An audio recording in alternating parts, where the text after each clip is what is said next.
बिस्मिल्लाहिर्रहमानिर्रहीम। अस्सलाम वालेकुम। इनसाइट्स विद उबैद भट्टी में आपको खुशामदीद। पिछले इतवार को लाहौर के अंदर जब खोखर पैलेस को गिराया गया तो उसके बाद बहुत ज़्यादा चीखें बुलंद हो रही थी कब्ज़ा माफिया की तरफ से, और उनके जो हवारी थे या उनके जो सपोर्टर थे सियासी अफराद और सियासी जमातें, जैसे कि मरीम नवाज़ खोखरों के पास पहुंची, उनके साथ खड़े होकर प्रेस कॉन्फ्रेंस की और अलल ऐलान लोगों के सामने, दुनिया के सामने इस बात का इजहार करने में उन्हें कोई मसला न हुआ कि लाहौर का मशहूर मारूफ जो कब्ज़ा माफिया है वो उनका सपोर्टर है, उनका फाइनेंसर है, और उन्हें इस बात से कोई खौफ नहीं है। जैसे इंटरनेशनली होता है कि सियासतदान जो होते हैं वो हमेशा कब्ज़ा माफिया या जो दूसरे माफिया होते हैं, अंडरवर्ल्ड होता है, उससे हमेशा डिस्टेंस रखते हैं, क्योंकि उन्हें डर होता है कि आवाम के अंदर ये चीज़ एक्सपोज हो गई कि हम माफिया के सपोर्टर हैं तो उससे हमें मसला होगा। लेकिन नून लीग को ये मसला बिल्कुल नहीं है। वज़ीर-ए-आज़म इमरान खान ने साहिवाल का दौरा किया, उससे पहले फैसलाबाद गए, और जैसे ही वो दौरा करके वापस आए उसके बाद फैसलाबाद की जो पुलिस है CPO सुहेल चौधरी की कमांड के अंदर वो इस वक्त दबंग एक्शन कर रही है। बहुत सारे लोग अब तक गिरफ़्तार हो चुके हैं और उन लोगों की तफसील क्या है मैं आपको वो भी बताता हूँ। और ज़ाहिर है उसके बाद बहुत सारी चीखें बुलंद होंगी, क्योंकि लाहौर के बाद अब फैसलाबाद रीजन का रुख हो गया है इमरान खान और वज़ीर-ए-आज़म और उसके बाद जो वज़ीर आला पंजाब है उनकी तरफ से कि कब्ज़ा माफिया को आपने छोड़ना नहीं है। उसके बाद जो दूसरा कब्ज़ा माफिया है मुल्क के अंदर जनरली, ख़ास तौर पे पंजाब के अंदर, उनके नाम क्या हैं और उनके कारनामे क्या हैं मैं आपको वो भी थोड़ा सा बताता हूँ, तो आपको अंदाज़ा हो कि इन लोगों ने किस कदर लुट मार मचाई हुई थी और ये चीज़ें क्यों बुलंद हो रही हैं। और इस कब्ज़ा माफिया ने ख़ास तौर पे शरीफ ख़ानदान, मरीम नवाज़, नवाज़ शरीफ और इन लोगों को क्या तोहफ़े दिए, क्या फ़ायदे दिए। जब आप ये जानेंगे तो आपको अंदाज़ा होगा कि there is no free lunch, जो दुनिया भर में एग्जाम्पल है। तो उसके बाद आपको अंदाज़ा हो जाएगा कि जनाब ये कहानी क्या है, किस तरह ये सारा ताल्लुकात हैं, वास्ते हैं, यारियाँ हैं, दोस्तियाँ हैं, और ये कब्ज़े होते हैं और उसके बाद फ़वाइद ले जाते हैं। सबसे पहले मैं आपको बताता हूँ जो फैसलाबाद में गिरफ़्तारियाँ हुई हैं उसके अंदर 6 बड़े बदमाश गिरफ़्तार किए हैं CPO फैसलाबाद ने, और ये वो बदमाश हैं जो कि कब्ज़ा ग्रुप जितने भी थे उनके पीछे खड़े होते हैं, क्योंकि कब्ज़ा ऐसे नहीं होता जब तक आपके साथ बदमाश ना हो ना, जिनसे इलाके के लोग डरते हों, जिसमें आम शहरी डरते हों या दूसरे सियासतदान डरते हों, और इनके ऊपर कत्ल के पर्चे होते हैं और बहुत सारे कत्ल व गारत के मामलात होते हैं। अब इनमें सबसे पहला नाम है नज़ीर अलमारूफ काली, सन ऑफ नौशेर। इन जनाब के ऊपर 35 पर्चे थे और ये खुलनेवाला से इनका ताल्लुक़ है, इससे पहले 35 पर्चे, और इनको अरेस्ट कर लिया गया है। उसके बाद नंबर 2 है अकरम अलमारूफ अकरू, सन ऑफ जलालदीन, और ये चक नंबर 216 RB के रहने वाले हैं। खुलनेवाला का ये पुलिस स्टेशन है जहाँ से इनको गिरफ़्तारी हुई है, अरेस्ट कर लिया गया है। उसके बाद कामरान और आका कामी, सन ऑफ सरवर, सिटी समुंदरी, और 20 पर्चे इन पर दर्ज थे इससे पहले, इनको वहाँ से अरेस्ट किया गया है। उसके बाद दाऊद रियाज, चक नंबर 102 RB, 20 इनके ऊपर पर्चे थे, ये भी खुल्लावाला से गिरफ़्तार हुए हैं। उसके बाद लाल आका लालू और दौलत खान के ये बेटे हैं, सदर तांदले वाला के इलाके से इनको गिरफ़्तार किया गया और इनके ऊपर 16 पर्चे थे। उसके बाद Aamir Ali son of Abdul Latif, factory area थाने से इनको गिरफ़्तार किया गया है और इनके ऊपर 11 इससे पहले पर्चे थे, इनको डिटेन कर लिया गया है। इनकी जो गिरफ़्तारियाँ हुई हैं, इनको नज़रबंद किया गया है, वो MPO के तहत किया गया है, मेंटेनेंस ऑफ पब्लिक ऑर्डर, और इसके तहत 3 महीने के लिए इनको नज़रबंद रखा जाएगा ताकि कब्ज़ा माफिया के ख़िलाफ़ जो कार्रवाइयाँ होनी हैं आने वाले दिनों के अंदर, आपको अंदाज़ा हो जाएगा, पता लग जाएगा। तो फिर जब उनकी चीखें बुलंद होती हैं उससे पहले वो कोशिश करते हैं कि बदमाशों को इस्तेमाल करके पुलिस को डराएं और इंतज़ामिया को रोक दें, तो अब वो मुमकिन नहीं होगा। और अभी ये 6 लोग गिरफ़्तार हुए हैं और इसके बाद मज़ीद जो हैं उनके खिलाफ़ पुलिस ऑपरेशन कर रही है, उनको ढूंढ रही है, और उनको भी इसी तरह गिरफ़्तार करके नज़रबंद किया जाएगा या थानों में रखा जाएगा MPO के तहत, क्योंकि इनके जो बॉसेज होंगे जिनके कहने पे ये बदमाशियाँ करते हैं और सब कुछ करते हैं, उनके खिलाफ़ कार्रवाई होनी है। अब बात करते हैं कि कब्ज़ा माफिया शरीफ ख़ानदान को क्या फ़वाइद देता रहा। उसमें सबसे पहले आपको याद होगा मरीम नवाज़ की जो ज़मानत हुई थी उसके लिए 50 लाख रुपए के ज़मानती मचलके जमा कराए गए थे। वो किसने करवाए थे? शरीफ ख़ानदान ने तो नहीं करवाए, खोखर बरादरान ने करवाए थे। उसके बाद नवाज़ शरीफ की जो ज़मानत मंजूर हुई वो 1 करोड़ रुपए के मचलकों के इवज़ हुई थी, और वो मचलके भी सैफ खोखर और ये अफजल खोखर बरादरान इन्होंने जमा करवाए। उसके बाद ये चंद चीज़ें तो रिकॉर्ड पे हैं, जो इसके अलावा हैं वो अलग कहानी है। मरीम नवाज़ के पास जो महंगे महंगे आप पर्स देखते हैं, जूते देखते हैं शनैल के, उसके बाद LV के, या और बहुत सारे होते हैं जिनके ऊपर अक्सर सोशल मीडिया पे लोग तस्वीरें लगाते हैं, जी फ़लानी कंपनी का है और इतने डॉलर का, इतने पाउंड का, इतने हज़ार का है। वो कहाँ से आते हैं? आपको क्या लगता है कि मरीम खुद ख़रीदती हैं? ये तोहफ़े आते हैं, और ये तोहफ़े इन्हीं लोगों की तरफ से आते हैं कि मैडम खुश हो जाएँ, बॉस की बेटी हैं खुश हो जाएँ, तो उसके बदले फिर ज़ाहिर है हमें फ़वाद मिलेंगे, बॉस के करीब हम करीब हो सकेंगे, और उसके बदले फिर हम जितनी चाहे लूट मार मचाएं, अपनी मर्ज़ी के पुलिस वाले लगवाएं, कब्ज़ा करें, जो मर्ज़ी करें, फिर पूछताछ नहीं होगी। ये पाकिस्तान का कल्चर है, आप सबको पता है, आपके हर शहर में ऐसा ही होता होगा कि पुलिस वालों को अपने अंडर करने का तरीका यही होता है कि जो सियासतदान है, जो ख़ास तौर पे पावर में है, उसके अंदर आप जब करीब हो जाएं और उसका माइंड सेट भी ऐसा हो, जैसे कि शरीफ ख़ानदान मशहूर है, ख़ुद भी इन्होंने जो कब्ज़े किए हुए हैं, ये जाती उमरा वाला जो 2500 कनाल का इनका महल है, और उसके अलावा जो ज़मीन है कई सैकड़ों एकड़ ज़मीन, जो मरीम नवाज़ के हवाले से भी आया था, 200 एकड़ ज़मीन इनके पास है। ये जो ज़मीन इनके पास आई है, ये कहाँ से आई है? इसका जो कब्ज़ा करवाया गया है, ये सैफ खोखर और अफजल खोखर बरादरान ने ही करवा के दी है। बॉसेज को खुश करना था, जनाब हम कब्ज़ा ये ज़मीन लें, आप आपके नाम होगी। तो ये सारी गेम इन्होंने करवाई। फिर उसके बाद और जो मुराद हैं वो अलग हैं। उसके बाद रावलपिंडी के चौधरी तनवीर हैं, इनसे 5000 कनाल ज़मीन जो थी वो वागुजार करवाई गई है। आप अंदाज़ा करें 5000 कनाल ज़मीन कितने मुरबे बनते हैं, कितने एकड़ बनते हैं। और ये शरीफ ख़ानदान की हुकूमत में इन्होंने कब्ज़ा किया हुआ था। ये शरीफ ख़ानदान के सारे खर्चे उठाते थे। जब वो इस्लामाबाद में होते थे, पिंडी मरी उस साइड पे होते थे, तो उनके बहुत सारे खर्चे उठाते थे, स्पॉन्सर्स करते थे, बाहर के टूर और बहुत सारी चीज़ें। ये उन चीज़ों से अलग होती थी जो सरकारी खाते से मुझे की जाती थी, उससे हट के चीज़ें होती थी। ख़ानदान के बच्चों के खर्चे के, यार शॉपिंग करा दो, इसको फ़लाँ चीज़ लेनी है, फ़लाँ ले दो, और बगैर कहे भी चीज़ें आती थी। बॉसेस को खुश रखना होता है।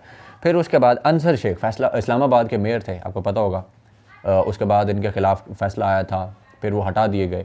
इस्लामाबाद के मेयर रहे, CDA के ठेकेदार थे। अब जो ठेकेदार होता है, आपको अंदाज़ा होगा ठेकेदार की क्या कार्रवाइयाँ होती हैं, क्या तरीक़ेकार होता है, ठेके लेता है। नवाज़ शरीफ के दौर में इनको ठेके मिलते थे, बाद में मेयर लग गए, यानी CDA इनके अंडर आ गया।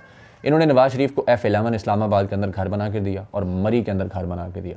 और मुफ्त में तो वो घर बना के कोई नहीं देता ना इस तरह से, बॉस को बदले में बहुत कुछ लेना होता है। तो अभी इनके बहुत सारे खाबे हैं जो कि पता लगेंगे, बहुत सारी इनसे भी जायदाद जो है वो रिट्रीव कराई गई है। उसके बाद तारिक फजल चौधरी वज़ीर कैड थे, बड़े मशहूर व मरूफ। जब भी नवाज़ शरीफ या मरीम नवाज़ या कैप्टन सफदर भी इवन के, बेशक वो मजलूम मासूम हैं जो भी हैं, इनकी रिहाई होती थी जेलों से, तो रूबकार लेकर जो वहाँ पे पहुँचते थे वो तारिक फजल चौधरी होते थे। चाहे रात के 12 बज जाएँ, रूबकार जज से निकलवा के लेके मजिस्ट्रेट से वहाँ पहुँचने और मालिकान को वहाँ से रिहा करा के घर छोड़ने और उसके बाद अपने घर जाना। उसके अलावा जो वकला की फ़ीसेज़ होती थी, करोड़ों रुपए वो कला के फीसेस, जब तक हुकूमत में थे तब तक सरकारी ख़जाने से दी। वो भी एक स्कैंडल आया था, वो देखते हैं कि वो पैसे वापस हुए नहीं हुए, अभी तक उस पर कोई ख़बर नहीं आई। लेकिन उसके अलावा जो वो कला की फीसेस थी, उसके बाद इनको जो भुगतना पड़ा है अदालतों के अंदर, जब लाहौर में होता है, आज़म नज़ीर तारड़ और इस तरह के लोग जब जाते हैं, आफ्ताब बाजवा टाइप, तो इन लोगों को जो फ़ीसें अदा की जाती हैं वो ये लोग अदा करते हैं। ज़ाहिर है बहुत से पैसे नहीं लेने, जनाब इतने लाख फ़ीस है, इतने करोड़ फ़ीस है तो वो दें, ये खुद से दे दी जाती है और पता लग जाता है कि सरकार इसने फ़ीस दी है, पता होता है उन सबको। बदले में फिर इसीलिए तो फ़वाइद मिलते हैं, सब कुछ मिलता है, सेनेटरशिप मिलती है, सब कुछ। उसके बाद मलिक रियाज, बहुत बड़ा नाम है और ये ऐसा बंदा है कि हर किसी को खुश रखता है, हर किसी को। ये अलग बात है कि आसिफ जरदारी के साथ जब थे तो शरीफ बरादरान इन पे मुकदमे कराते रहे। उसका मकसद ये था कि जनाब इतनी बड़ी असामी हो, उनकी तरफ क्यों जा रहे हो, हमारे साथ भी कुछ करो ना। शहबाज शरीफ की पंजाब में हुकूमत थी तब। मलिक रियाज ने लाहौर बैरियर टाउन के अंदर 10 अरब रुपए का जो बिलावल हाउस बना कर दिया आसिफ अली जरदारी और बिलावल लोगों को, उसके बदले में क्या फ़वाइद लिए, उसकी एक छोटी सी मिसाल कराची के अंदर जो मलीर के अंदर बैरियर टाउन बन रहा है कराची में, उसके अंदर मलिक रियाज ने वो जो टावर बन रहा है पाकिस्तान का अब तक का सबसे बड़ा 62-65 मंजिला है, उसके अंदर शेयर दी आसिफ अली जरदारी को। फिर और वहाँ पे बहुत सारे प्लॉट और चीज़ें थी वो भी उनको दी।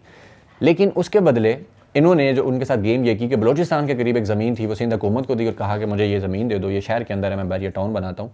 ये सुप्रीम कोर्ट में जब केस आया तो इस ज़मीन की जो मालियत जो सिंध हुकूमत ने इनको दी वो 2000 अरब रुपये, आप डॉलर में कन्वर्ट करके देख लें कितना बनता है, कम से कम 15 अरब डॉलर तो बनते हैं। ये ज़मीन मलिक रियाज को दी गई बदले में। तो आप सोचें कि उससे पहले फ़वाइद कितने लिए गए। ये लाहौर वाला जो बिलावल हाउस है 10 अरब का, ये तो छोटी सी चीज़ है। और उसके बाद जब सुप्रीम कोर्ट ने कोशिश करके किसी तरह इनसे जो जुर्माना इन पे लगाया वो 460 अरब रुपए का था, उस पर भी चीखें रोन पेट लगा हुआ था इसका मलिक रियाज का कि जनाब मैं मर गया, मैं मजलूम, इतने का तो है ही नहीं, मेरी तो इतने पैसे ही नहीं है। हालांकि रिसेंटली पाकिस्तान के अमीर तरीन लोगों की एक लिस्ट जारी हुई है, वो मैं आपको बताऊंगा उसमें सबसे अमीर कौन है और कितना कितना सबकी जायदादें हैं, सब कुछ है। तो मलिक रियाज साहब ने ये फ़ायदे ऐसे ही नहीं दिए। और फिर शरीफ बरादरान को जो उन्होंने फ़ायदे दिए, उसमें जो नवाज़ शरीफ के लंदन के फ्लैट्स हैं, मलिक रियाज को गुज़श्ता साल जो जुर्माना हुआ बरतानिया के अंदर, एक अनएक्सप्लेन्ड वेल्थ ऑर्डर आया ना बरतानिया के अंदर, तो उसके तहत जो लोग अपनी एक्सप्लेन नहीं कर सकते कि मैंने ये माल कहाँ से ख़रीदा है, तो उनके असासे जो हैं वो कब्ज़े में लेकर उनके मुल्कों को वापस दिए जा रहे हैं। मलिक रियाज ने नवाज़ शरीफ लोगों से एक फ़्लैट ख़रीदा था को 60-70 मिलियन पाउंड का, एक वो। उसके बाद इनके अकाउंट में जो पैसे थे तो 190 या 200 मिलियन पाउंड्स बनते हैं, वो रकम पाकिस्तान को वापस मिली थी। वो बाद सुप्रीम कोर्ट ने इनके इस फंड के अंदर एडजस्ट कर ली, ठीक है। इमरान खान ने भी उस पर बयान दिया था, आपको पता होगा। अच्छा, फिर उसके बाद सोचने की चीज़ ये है कि मलिक रियाज ने एम ही उनसे ख़रीद लिया वो फ्लैट। मतलब कोई तो बात होगी ना कि 60-70 मिलियन पाउंड नवाज शरीफ को अदा करके वो उनसे फ्लैट खरीदा। दूसरी चीज़, लाहौर के अंदर इत्तेफाक फाउंड्री है, कोट लखपत का जो रेलवे स्टेशन है उसकी बैक साइड पर इनकी फाउंड्री होती थी। नवाज शरीफ लोगों ने वो बैंक को प्लेज करवा कर उसके ऊपर ढेर सारा कर्जा लिया, ढेर सारा। अपने लोग थे, हुकूमतों में थे, तो कर्जा देने ना इनकार करने वाला कोई हो सकता था। तो खैर बैंक ने जनाब कर्जा जारी कर दिया। बाद अज़ा इन्होंने कहा कि जनाब हम डिफ़ॉल्ट कर गए, तो वो बैंक ने कहा ठीक है जी ज़मीन ले हमें दे दें आप। इन्होंने कहा ठीक है ले लें। लेकिन बाद में जब ये पाकिस्तान वापस आए, सऊदी अरब से जब वापस आए, वो जब अपनी डील पूरी हुई इनकी 2007-8 में, उसके बाद इन्हें पता लगा कि जनाब ज़मीन तो बहुत महंगी हो गई है, तो कमर्शियल जगह। इन्होंने बैंक के साथ डील की, कुछ पैसे दिए, जगह वापस ली उनसे और वो जगह मलिक रियाज को बेच दी। अब वहाँ पे रहमत सोसाइटी के नाम से बैरियर टाउन का प्रोजेक्ट बन रहा है। आप लाहौर में जाएँ, जाके आप कच्चा फिरोजपुर रोड से जाएँ, आपको नज़र आ जाएगा। और ये मलिक, इनकी ज़मीन थी शरीफों की, इत्तेफाक फाउंड्री वाली, और मलिक रियाज को दी गई।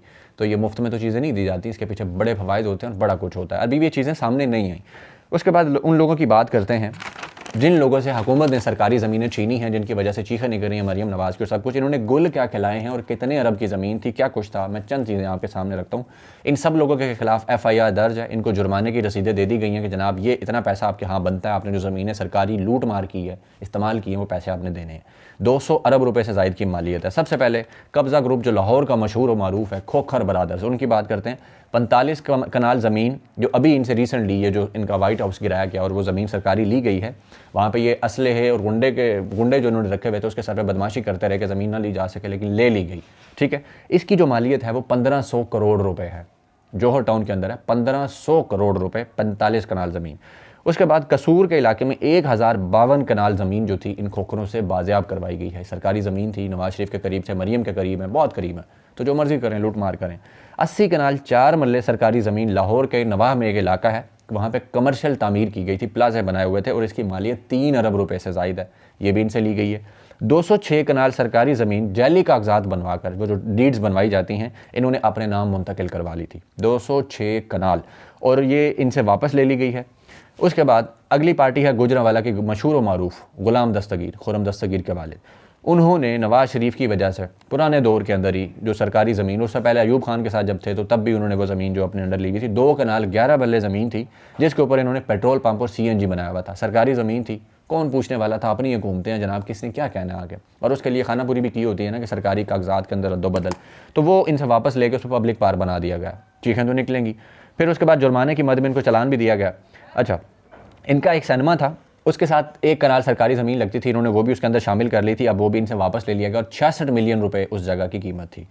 दानियाल अजीज़, बड़े मशहूर शुगल लगाने वाले नून लीग की तरफ से, मरीम के ख़ास बड़े करीब नज़र आते थे आपको, उनके वालिद ने सरगोदा जो शहर है उसका इलाका है चक नंबर 170/172 शुमाली, इस गाँव के अंदर 2400 कनाल सरकारी ज़मीन जो थी इस पर एक अरसे से कब्ज़ा किया हुआ था, एक अरसे से मौजें लगी हुई थी, माल खा रहे थे, पी रहे थे, YBG हो रही थी, सब कुछ चल रहा था। इस ज़मीन की मालियत 2.5 अरब रुपए से ज़ायद थी। अब ये ज़मीन इनसे वापस ले ली गई है, तो ये चीखें तो निकलेंगी सबकी। उसके बाद सेनेटर चौधरी तनवीर रावलपिंडी से बड़ी मशहूर और मरूफ शख्सियत है, शरीफ ख़ानदान का वो खर्चा उठाते हैं, मैंने आपको पहले बताया। इनसे 5000 कनाल बेनामी ज़मीन जो थी इनसे वागुजार कराई गई है और इनके खिलाफ रेफरेंस भी दायर हो गया बेनामी के ऊपर। ठीक है, 5000 कनाल। उसके बाद 27 कनाल कमर्शियल ज़मीन थी सरकारी, इन्होंने उसके ऊपर वो कंस्ट्रक्शन की हुई थी और प्राइवेट स्कूल को वो रेंट पे दे दी, और उसका जो माहाना रेंट था वो 25 लाख रुपए था। सालाना आप देख ले कितना बनता, और कितने अरसे से थी जो माल बनता था, वो जो कमाया गया है, अब वो जो छीना गया वापस में लिया गया, तो तकलीफ़ तो होगी। उसके बाद जावेद लतीफ़, बड़े मशहूर मरूफ नून लीग के कारकुन हैं और बड़ी बदजुबानी करते हैं, अक्सर आपने इनके क्लिप सुने होंगे, मुंह से बहुत कुछ निकालते हैं। तो उसकी वजह भी यह है कि तकलीफ यह है कि 8 कनाल 2 मरले सरकारी ज़मीन थी, इन्होंने अपनी मियाँ फ्लोर मिल जो शेखुपुरा में है उसके अंदर शामिल की हुई थी, तो वो सरकार ने इनसे वापस ले ली है, उस वजह से अब चीखें निकलेंगी इनकी। फिर इसके अलावा सरकारी ज़मीन थी, वो वालदा के नाम पर इन्होंने रजिस्टर करवा कर वैगन अड्डा बनाया हुआ था, वैगनें चलती हैं इनकी, तो वो जब इनसे वापस ली गई है और वालदा के ऊपर FIR होनी थी, ज़ाहिर है उनके नाम पे करवाई हुई है, तो 2 नंबरियाँ खुद करेंगे, फिर कहेंगे नहीं वालदा के खिलाफ कार्रवाई हो रही है। उसके बाद 30 कनाल 16 मरले सरकारी ज़मीन मियाँ पेपर एंड बोर्ड मिल इनकी अपनी है, उसके अंदर शामिल की हुई थी, 30 कनाल 16 मरले। उसके बाद गैर कानूनी एक गैर कानूनी अंदाज से इन्होंने एक सर्विस स्टेशन और 5 दुकानें तमीर कर रखी थी, वो भी सरकारी ज़मीन थी, वो इनसे वापस ली गई है, उस पर शोर मच रहा है। और उसका पंजाब हाईवे की एक ज़मीन है, उस पर गैर कानूनी प्लाजा तमीर कर रहे हैं सरकार, उसके ऊपर फिर जब के हुआ मामला स्टार्ट हुआ, इस पर कार्रवाई शुरू हुई, तो लाहौर हाई कोर्ट पहुँच के वहाँ उन्होंने स्टे दे दिया। अब उस पर फैसला होगा, कार्रवाई चल रही है, ज़ाहिर है जो अदालत में मामला हो उस पर आप कुछ नहीं कर सकते। इनकी तामीर भी रुक गई है, और सरकार भी कोई कार्रवाई नहीं कर सकती जब तक वो मामला सेटल नहीं होता। तो ये जगह भी इनसे वापस ली जाएगी और मुकदमात और इन पर सब कुछ हो रहा है और उसके बाद इनको जुर्माना भी दिया जा रहा है कि जनाब ये पैसे आपके बनते हैं, हमने सरकारी मौज मस्ती की है ना माल पे, वो वापस दें। उसके बाद नैयर बुखारी हैं, कायद-ए-आज़म यूनिवर्सिटी के इस्लामाबाद में 60 कनाल ज़मीन पर इन्होंने कब्ज़ा किया हुआ था। इनसे खैर वो भी रिट्रीव कर लिया गया, वापस ले लिया गया। उसके बाद ख्वाजा आसिफ, ये चंद नाम है जो अभी मैं आपको बताएं, अभी बहुत सारी लंबी लिस्ट है, उसके बारे में बात करते हैं। ख्वाजा आसिफ और उनके ख़ानदान ने जो कब्ज़ा किया हुआ था कैंट हाउसिंग सोसाइटी, इनकी सियालकोट के अंदर एक अपनी हाउसिंग सोसाइटी है, इसके अंदर इन्होंने अपनी बीवी और बेटे के नाम के ऊपर 8 करोड़ का सरकारी रकबा जो था उसको साथ शामिल करके प्लॉटिंग करके उसकी बेच रहे हैं। अब वो इनसे रिट्रीव कर लिया गया, जिस पर मरीम नवाज़ कहती हैं कि नवाज़ शरीफ की मोहब्बत की सज़ा दी जा रही है। तो ये वह मोहब्बतें हैं असल में जिसकी सज़ाएँ मिल रही हैं। और नवाज़ शरीफ की मोहब्बत ऐसे ही होती है ना कि नवाज़ शरीफ को कुछ देंगे आप, 50 करोड़, लाख, 70, जितना भी आप उसको गिफ्ट दें, उनके जनाब मचलके कराएं या जो भी करें, उसके बदले फिर मौज करें। अब मैं आपको बताता हूँ सरगोदा शहर का, जहाँ पर मैं रहता हूँ, ठीक है, आपको सिंपल सी मिसाल, यहाँ का MNA है हामिद हमीद। आप सरगोदा आएँ, किसी से भी आके पूछें कि हामिद मीर का जो बाप था, मेयर हमीद उसको कहते थे सरगोदा में, वो पंचर की दुकान थी उसकी, वो पंचर लगाया करता था। वो बंदा मेयर बना सरगोदा का, उसके बाद उसकी इतनी प्रॉपर्टीज़ हैं सरगोदा में, अराई बरादरी से ताल्लुक़ है। आप किसी से भी पूछ लें अराई बरादरी, इनके इलाका जो ब्लॉक है 25 ब्लॉक जहाँ ये रहते हैं, वहाँ जाके आप पूछें, कम्बो बरादरी से पूछें कि हामिद हमीद है, इनके पास ये पैसा कहाँ से आया है, ये जो MNA के इलेक्शन लड़ता है और ये सब कुछ करता है, दूसरी दफ़ा MNA है, कहाँ से पैसा आया। लोग आपको बताएंगे कि किस तरह सरगोदा के अंदर जो पब्लिक पार्क्स थे, छोटे छोटे जो पार्क ब्लॉक्स के अंदर बने होते हैं, उनकी कटाई करके, कटिंग करके, प्लॉटिंग करके बेच दिए। फिर और उसके अलावा जो ग्राउंड थे सरकारी, वो कटिंग करके बेच दिए। फिर TMA के साथ मिलकर मिली भगत करके सरकारी जगहों पर कब्जे कराए और वो ज़मीन कमर्शियल करा के लोगों को दे दी। अब जब भी उसके खिलाफ ऑपरेशन होगा, वो लोग भी रोएंगे, पीटेंगे कि हमने तो पैसे दे के ज़मीन ली थी। जो सरकारी जगह होती है, रेलवे की होगी, दूसरी तीसरी होगी। ये MNA साहब से तगड़े थे, नवाज शरीफ का दौर था, मौजें लगी हुई थी, 10 साल शहबाज शरीफ थे पंजाब में, तो कोई पूछने वाला नहीं था। तो इन्होंने ये गेमें यहाँ पर डाली हैं। दूसरे शहरों के अंदर आपको भी अंदाज़ा होगा, आपके शहर में जो नून लीग का MNA MP होगा, हर दूसरा बंदा बता रहा होता है कि इसने इतनी सरकारी ज़मीन पे कब्ज़ा किया हुआ है, इसने इतनी। और ये बड़े लोग हैं। जो छोटे लोग हैं ना, जो छोटे पैमाने पर, वो अलग गेम है उनकी भी। मतलब आप ये देख लेंगे, जो थोड़ा सा तगड़ा होता है ना, 2 गाड़ी रखे हों बदमाश और 4 बेली तगड़े हों, तो आम बंदा तो उसके सामने नहीं घुस सकता। वो आता है, किसी की ज़मीन पे कब्ज़ा करता है, निकल जाता है जनाब, को पूछ ही नहीं सकता उसको। तो वो छोटी छोटी जो मछलियाँ हैं वो लातादाद है। और ये बड़ी मछलियाँ थी जिनमें से चंद नाम थे मैंने आपके सामने रखे हैं, इनके कार्रवाइयाँ, इनके कारनामे और जो तकलीफ़ उठ रही है नवाज शरीफ की मोहब्बत की, वो मैंने आपके सामने रखी। नाज़रीन, अब तक के लिए इतना ही। अपना बहुत सारा ख्याल रखिएगा। अल्लाह हाफ़िज़।